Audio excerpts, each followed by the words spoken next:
Hi everyone who studies Russian or speaks it. My name is Yaroslava. I'm Russian language teacher, and this video I'm recording in sunny Antalya. I was lucky because I could make it to Turkey, and this trip was planned months before March. And all the current situation between Russia, Ukraine, and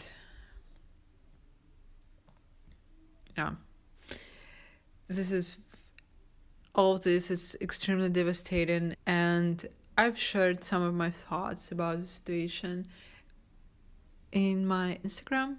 If you have anything else to say, if you want to share your opinion, I'm always curious, and I'm always happy to provide, for example, more information or just answer your questions there.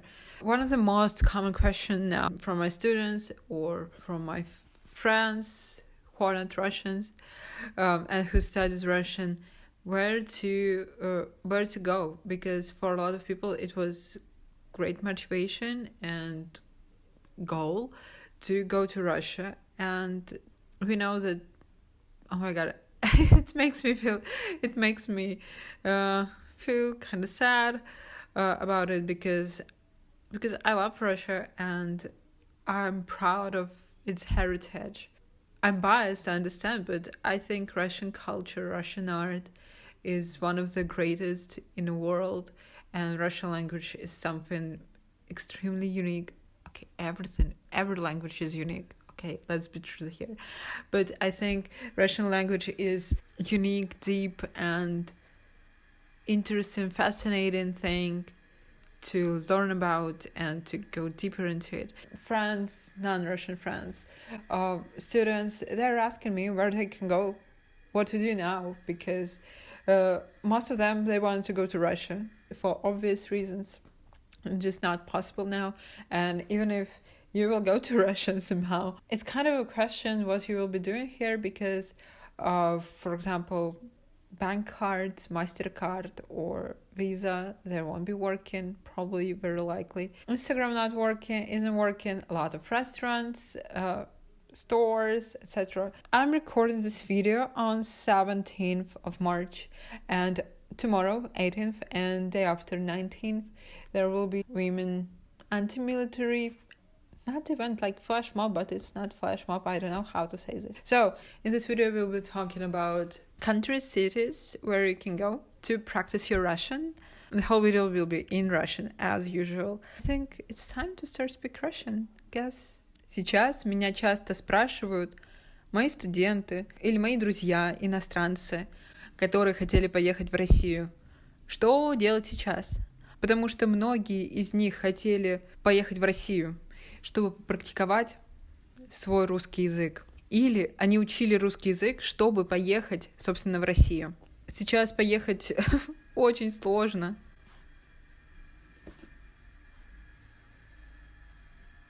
Во-первых, очень сложно приехать в Россию, очень сложно попасть в Россию. И будем честны, даже раньше визы давали очень тяжело, нужно было собрать очень много документов, чтобы приехать в Россию. Сейчас это стало гораздо сложнее, во-первых. Во-вторых, даже если вы приедете в Россию, здесь будет сложно находиться. Карточки, например, не работают. MasterCard и Visa, Apple Pay, Google Pay, они вряд ли будут работать.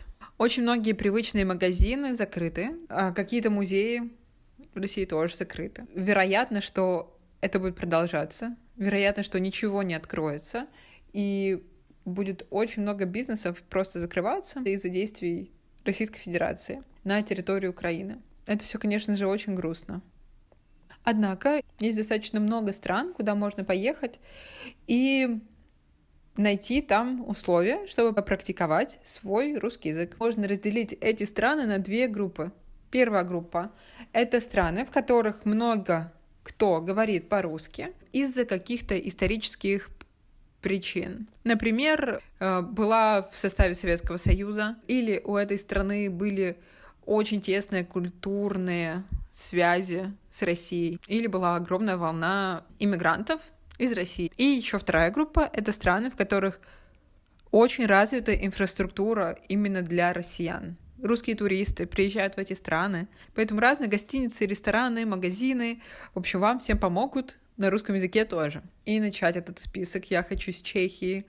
Я сама там никогда не была, но очень хочу. У меня есть несколько друзей, хороших знакомых, которые сейчас живут в Чехии, они русские. И скажу честно, у меня мало друзей, у меня мало знакомых. Поэтому я могу сделать такой вывод, что русских в Чехии достаточно много. Это подтверждает и статистика переездов, например. Чехия находится в Европе и уже давно стала такой туристической меккой для россиян. Если вы поедете в Чехию, то особенно в самых туристических местах вы 100% найдете, где потренировать ваш русский язык. Например, в отелях будет 100% русскоговорящий персонал, в ресторанах вам предложат русское меню. Конечно, не во всех, но в каких-то туристических. Можно найти экскурсии русскоговорящих гидов. И вообще можно походить по улицам, слушать внимательно, кто как говорит, и вы 100% услышите русскую речь, и, я думаю, можно подойти даже. Если вы хотите поговорить с кем-нибудь на улице, например, спросить дорогу, как куда-то пройти, то можете подойти к людям постарше. Мне кажется, там 60 плюс 50. В общем, вы можете подойти к людям постарше, и вполне вероятно, они будут знать русский язык, потому что раньше русский язык изучали в школах чешских. Многие люди вот того возраста, они до сих пор его помнят в той или иной степени. Следующая страна — это Израиль.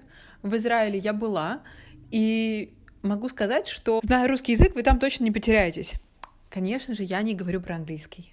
Если вы говорите по-английски, если вы знаете английский, значит, скорее всего, вы вообще точно не потеряетесь. Может быть, в России только потеряетесь, потому что в России на английском очень мало кто говорит, особенно за пределами столиц. Если вы будете в Израиле, то все экскурсии вы можете 100% пройти на русском языке. Там очень легко найти русскоговорящего гида. Если честно, мне кажется, это очень классная идея — найти русскоговорящего гида в городе в каком-нибудь, куда вы приехали, даже если в вашем городе, например, вы живете в Италии, можно пойти на экскурсию и найти русскоговорящего гида, чтобы потренироваться. Лично если я где-то беру экскурсии в каких-то других странах, в других городах, то я чаще всего беру экскурсию на английском языке, чтобы практиковаться как раз-таки. Наверное, слышали про программу репатриации. Люди, у которых есть предки из Израиля, они могут приехать и достаточно просто получить гражданство. И многие этим воспользуются, поэтому русских там очень-очень много. И, в общем, я думаю, что Израиль — это отличное место, чтобы попрактиковать русский язык. Страна номер 3 — Грузия. Я тоже там была, и у меня есть целое видео, посвященное Грузии, целое видео о Грузии. Там очень много кто говорит на русском языке, вот честно. Особенно сейчас. Потому что я смотрела в новостях, в Грузию приехало 25 тысяч, по-моему, или 35 тысяч, в общем, граждан России в связи с последними событиями. И часть из них, вполне себе вероятно, там и останется. Если еще раньше не было никаких проблем для русскоговорящих людей там, потому что люди примерно моего возраста, то есть около 30 лет и старше, они часто знали русский язык, потому что по-русски говорили дома, русский язык был в школах, то сейчас среди молодых, то есть около 18-20 лет, лучше знают английский, но по-русски тоже говорят, и вы там 100% найдете себе огромное количество практики, друзей, особенно если вы выпьете, там, знаете, немного вина грузинского, захачапури, я скучаю, вот я сейчас в Турции, и я скучаю по грузинской еде. Это кошмар. Очень советую Грузию, в общем, обязательно поговорите там со всеми на русском языке, на русском, на английском, на грузинском. Вам будут рады. Я думаю, что даже в нынешних условиях в Грузии достаточно напряженное, знаете ли, отношение к русским, но к русскоговорящим людям относятся нормально, потому что это полстраны такой. И раз уж мы говорим про Грузию, то тут нельзя не говорить про Абхазию. Абхазия — это спорная очень территория, то есть, например, Россия признает это как отдельное государство, независимую территорию. Большинство стран ООН все-таки с этим не согласны. Грузия тоже с этим не согласна. Так вот, очень комфортный климат, субтропическая природа, субтропики, вкусная еда. Это очень популярный курорт, поэтому все говорят по-русски, вообще никаких проблем не будет русских, там очень много. И поэтому язык русский вы там и практикуете. Вот так. Только обратите внимание, что нужно проверить, не будет ли у вас потом проблем, если вы поедете в Грузию, например. Потому что, по-моему, если есть штамп Абхазии, то в Грузию могут не впустить, и наоборот. Поэтому вот такая вот ситуация. Болгария. В Болгарии не была. Но в университете 2 года я учила болгарский язык и забыла, конечно же, уже все, кроме каких-то нюансов и грамматических моментов. Например, я помню, что Золушка Синдрелла по-болгарски будет пепеляшка. Очень удивило, потому что Синдер — это зола, Золушка — зола, пепел, ну, тоже, по сути, зола. Итак, в Болгарии, во-первых, там все на кириллице, поэтому вы как минимум сможете все прочитать и всех впечатлять своим знанием болгарского языка. Болгарский очень похож на русский язык. Отдельные слова там вам будут понятны. Очень многие говорят по-русски, очень много корней общих у русского, болгарского языка. Потом, если вы на болгарском курорте, то там русский язык знают практически все, то есть в магазинах, в ресторанах, в гостиницах по-русски говорят практически все. Если что, наверняка спрашивайте у людей, которые постарше, они наверняка лучше все-таки будут знать русский язык. И смесь вот этого, знаете, русского, болгарского вас может вообще привести куда угодно. Как говорится, язык до Киева доведет, а здесь вас по всей Болгарии язык русский проведет. Абсолютно не переживайте, там можно потренироваться, тем более там красиво, солнце. И да, я хочу тоже поехать в Болгарию. Дальше вся Прибалтика. Литва, Латвия, Эстония. Я была в Эстонии, и я очень часто слышала там русскую речь. Очень много приезжих. Очень, особенно в советское время, были тесные культурные связи, культурная связь между СССР. Узбекистан.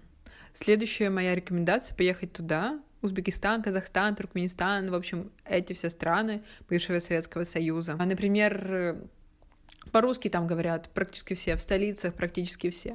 Вы даже можете торговаться в магазинчиках на русском языке.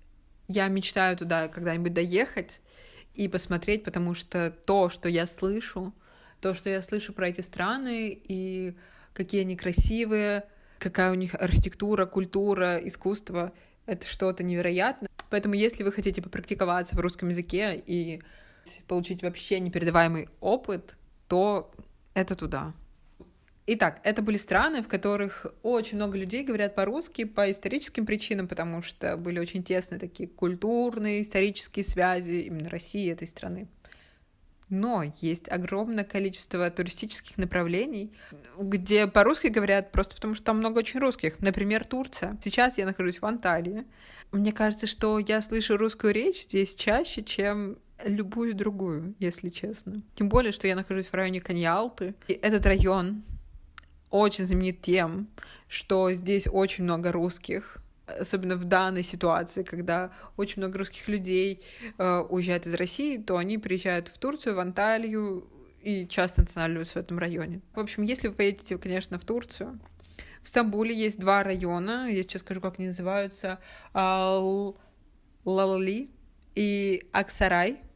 В этих районах я не была, но я была в Стамбуле 2 раза, и как-то я не очень заметила, что там много кто говорит по-русски, ну хотя, может быть. В Анталии просто каждый второй. Куда ни приди, я даже в магазинах я хожу, я даже по-английски практически не говорю, я говорю по-русски. Ну, очень часто.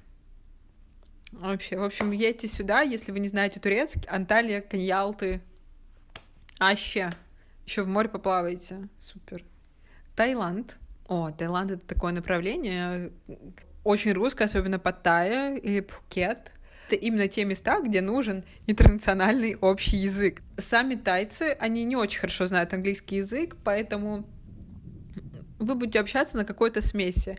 В какой-то степени они знают русский язык, в какой-то степени они знают английский язык, в какой-то степени, может быть, знают какой-то третий язык, то есть определенные слова, определенные фразы. И таким образом вы будете общаться в магазинах, в барах, в отелях. Конечно, вы не пропадете, это будет очень весело. Там также очень много русских туристов, всегда. Не знаю, что происходит сейчас с этими всеми коронавирусными ограничениями и другими событиями, но особенно зимой там огромное количество русских людей, 100%. Там еще есть специальные русские магазины, где есть гречка, пельмени, все, чтобы почувствовать себя настоящим русским человеком. То есть вы вроде бы отдыхаете на острове, но при этом живете как русский человек. Сходите поесть в ресторан в какой-нибудь, в котором дают борщ, квас, там есть русские бани. Все, чтобы почувствовать себя русским человеком вдалеке от России.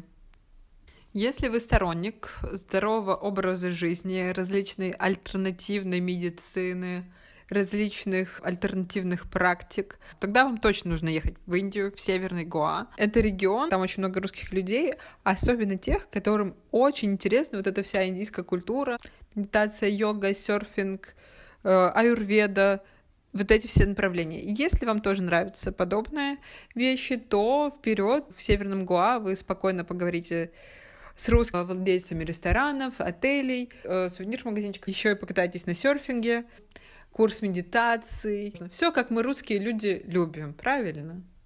Следующая страна — это Финляндия. Вот такой необычный вариант. Петербург находится очень близко через границу с Финляндией, поэтому туда регулярно ездили раньше толпы россиян, и все приграничные города, они уже были заточены под русскоязычную публику.